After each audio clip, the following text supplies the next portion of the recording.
The sound of the mop sliding against the gym floor echoed like a lonely rhythm in the quiet dawn. It was a.m. when Ethan Brooks unlocked the Navy base gym for his early shift.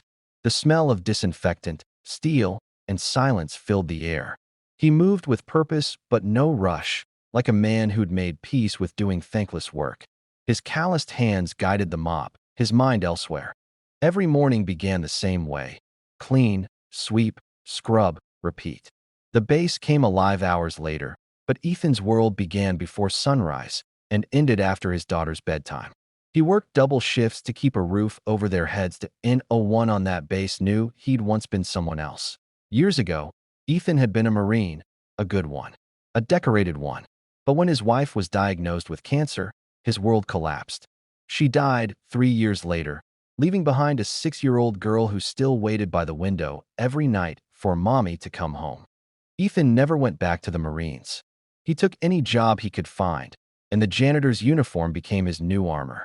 Quiet work, honest work, the kind that didn't demand heroism, just endurance. That morning, as the sky outside turned silver blue, the gym doors opened with a sharp hiss.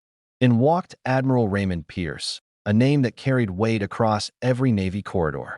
Broad shoulders, graying temples, and eyes that missed nothing.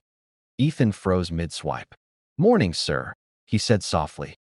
Pierce gave a polite nod, setting his coffee on the bench. "Morning. You're here earlier than my trainers." "Habit," Ethan said with a faint smile. The Admiral watched him for a while, arms folded. "You ever use that heavy bag?" Ethan shook his head. "Not since a lifetime ago." Pierce grinned. "How about today? Just for fun." Ethan blinked. "Sir." The Admiral gestured toward the sparring ring. "You look like you've thrown a punch before. Humor me." He wanted to refuse. But something in the Admiral's tone wasn't mocking. It was curious, almost inviting. The janitor in him hesitated, but the Marine buried underneath stirred. "All right," Ethan said. "Just for fun." Minutes later, he was in the ring, gloves borrowed, heart pounding. The few officers present smirked. Watching their Admiral challenge a janitor felt like sport.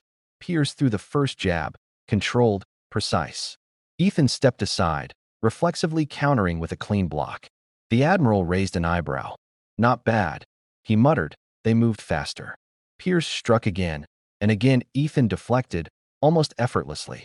The murmurs around the ring grew louder. The janitor wasn't supposed to move like that. A left hook. Dodge. A right cross. Slip. Then, in a blink, Ethan countered with a soft but accurate tap to the Admiral's chest, controlled enough not to hurt, but strong enough to surprise. The room froze. Ethan's eyes widened. "Sir, I didn't mean," but Pierce was already laughing, the deep, surprised kind of laugh that shakes the walls. "Don't apologize," he said between breaths. "You've got instincts. Where'd you learn that?" Ethan hesitated. "Marines. Long time ago." Silence. The air shifted. The watching officers straightened. Pierce tilted his head, studying him differently now. "Name?" "Brooks. Ethan Brooks." Recognition flickered in the Admiral's face. "Brooks, you served under Captain Daniels in Fallujah?" Ethan nodded slowly. "Until my wife got sick." The Admiral's expression softened. "You saved 3 men in that ambush." "I did my job," Ethan said simply. Pierce removed his gloves, wiping his hands with a towel. "You walked away from the service to take care of your family. That's not walking away from duty. That's redefining it."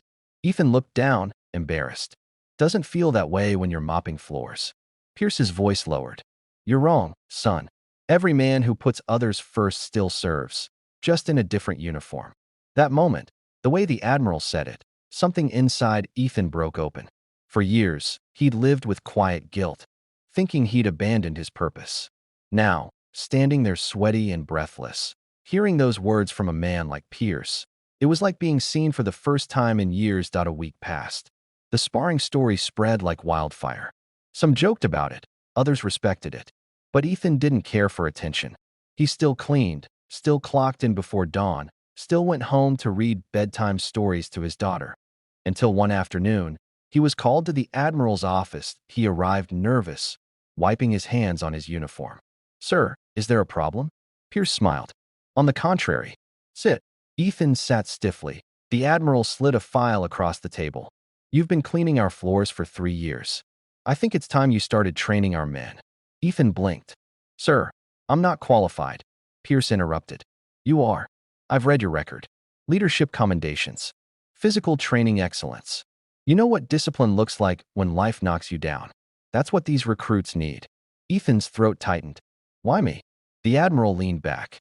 Because the best teachers are the ones who've fallen and gotten up again. You don't just talk about strength, you live it. He didn't know what to say. The weight of it, the trust in it, it was almost too much. Pierce smiled softly. There's one condition. Ethan looked up. Sir, bring your daughter to the base gym on Saturdays. Let her see what kind of man her father really is. Something in Ethan's chest cracked wide open. Weeks later, the gym looked different to him. No longer just a place he cleaned, but one he owned through presence and pride. He trained young recruits who respected him, not because of rank, but because of how he carried himself. His daughter sat on the bench, coloring, occasionally glancing up to see her father guiding Navy cadets through drills. The Admiral would stop by sometimes, standing quietly near the doorway, watching with a small smile. One day, as the session ended, his daughter ran to him, wrapping her tiny arms around his waist. Daddy, she said, looking up at him. You look like a superhero. Ethan chuckled, kissing her forehead. No, sweetheart. Just someone trying to do what's right. The Admiral overheard, and as he walked away, he said under his breath, That's exactly what a hero sounds like.